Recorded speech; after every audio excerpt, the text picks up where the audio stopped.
My name is Stephen Heath. I'm the Animal Protection Supervisor. And what brought me to the field of animal services was I had been in law enforcement for many years, for most of my adult life. And I was dealing with a bunch of stray cats at the time and got to know the animal control officer in the town I was living in. And he seemed like a very kind and compassionate person and seemed like an interesting job, so I switched over to it and I kind of fallen in love with it. It's been 16 years now. The daily schedules of the animals here are basically in the morning. We come in every morning and we're going to move them to either a clean area or we'll move them into a carrier. We'll take everything out of their kennel and we'll clean it, sanitize it, make sure it's all squared away. If there's anything wrong with the animal that we can notice physically, we annotate it in our records and make sure that vets know about it. And once the kennel is completely spotless, then the animal will be returned and it will be given food and water. And the animal will then stay in the kennel until such time as our volunteers can come take them out to play, get them some exercise or something like that. First off, you got to find an animal that you want to adopt. Then you'll fill out an adoption application. We'll review it to make sure you meet our minimal requirements. If you meet those requirements, then we'll go ahead and go through the paperwork process of assigning it, basically adopting the animal out to you. The normal adoption fee is $90. That includes the spay or neuter, the rabies shot, the booster shot, which is like a 6-way booster shot. For a dog or cat is different. A microchip, and pretty much that's about it for the animal. After doing this for 16 years, I have a more clinical emotional attachment to most of the animals, but there's always some that you'll connect with in some manner. And when you see that animal finally get adopted out, it doesn't matter if it's been here for 3 days or if it's been, it's been on the adoption for 3 days, or if it's been here for 170 days. When you finally find that one that you have a connection with, or the few that you do, and you see that one get adopted, it makes you very happy. It explains in your heart why you do this. So my name is Brandon Weigand. I am the new program coordinator here at the San Marcos Animal Shelter, and it's kind of a shortened name for what I really do here at the shelter. I oversee the volunteer programs, the rescue programs, and the foster programs. And it's one big new position that was created here just in January that allows us to increase our life-saving capacity here at the shelter. And I think that speaks to a lot of the reason why I came here. It was very coincidental. I've been in animal welfare for almost 10 years in a variety of different roles and a lot of different organizations, but I came here because the San Marcos Animal Shelter represents all of Hays County, and Hays County presents a very unique challenge for us. We want to increase our live outcome rates here in the county, but it's a very big county, and it's growing even faster than we anticipated. So my call to action for here at the San Marcos Shelter came from exactly that. It came from a rally cry from the community to actually come here to increase somehow our life-saving outcomes.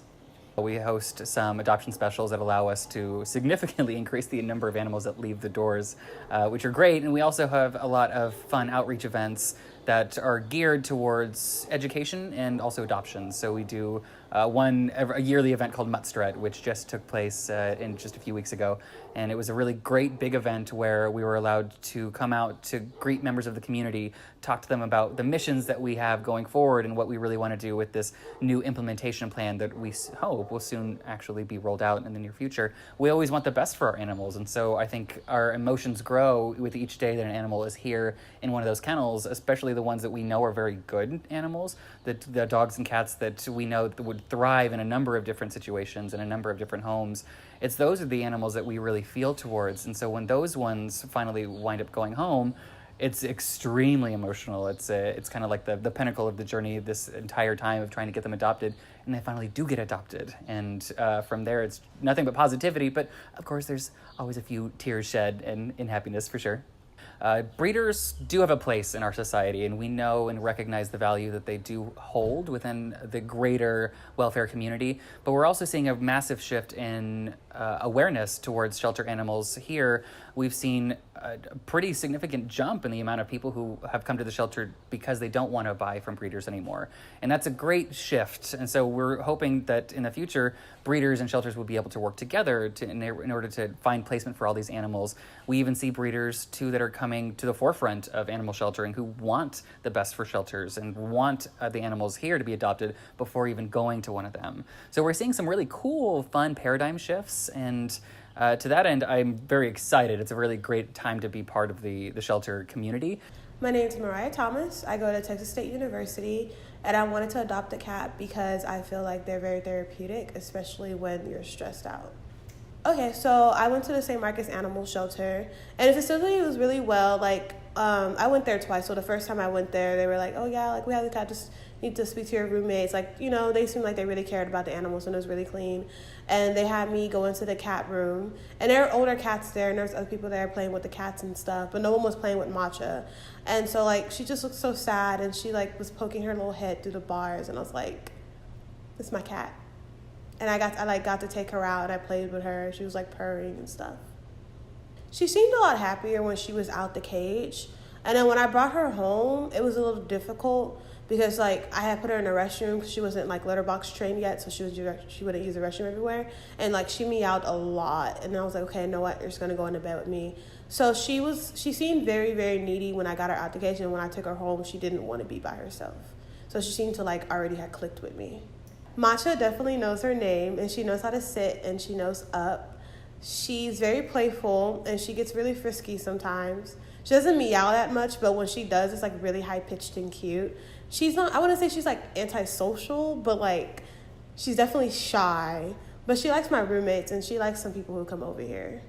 I think adoption is very, very important because the animal shelters usually have animals in there that are from the streets or been rescued from a hoarder. And so I think it's better, especially because breeders sometimes are not truthful and they do harmful things to their animals and stuff.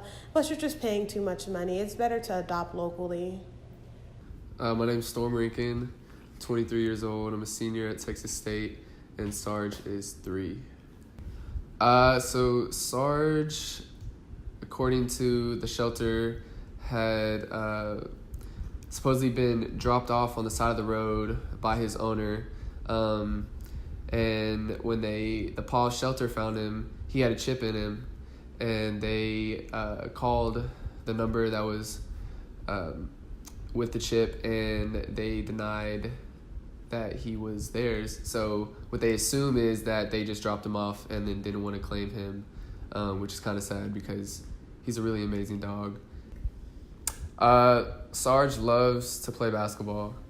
I don't know what it is about that, but the ball bouncing, it just triggers him. It's when some dogs hear squirrel, and they perk up. That's when he hears a ball bounce. That's exactly what he does. And that's good because, I like to play basketball too. So we go out to the court and we shoot around sometimes, and he likes to chase after the ball. And he also likes to go on hikes. Adopting Sarge, I think, has been a blessing for the both of us. We both fit each other to a T, and I definitely think he was the perfect dog for me, and so I'm glad we found each other.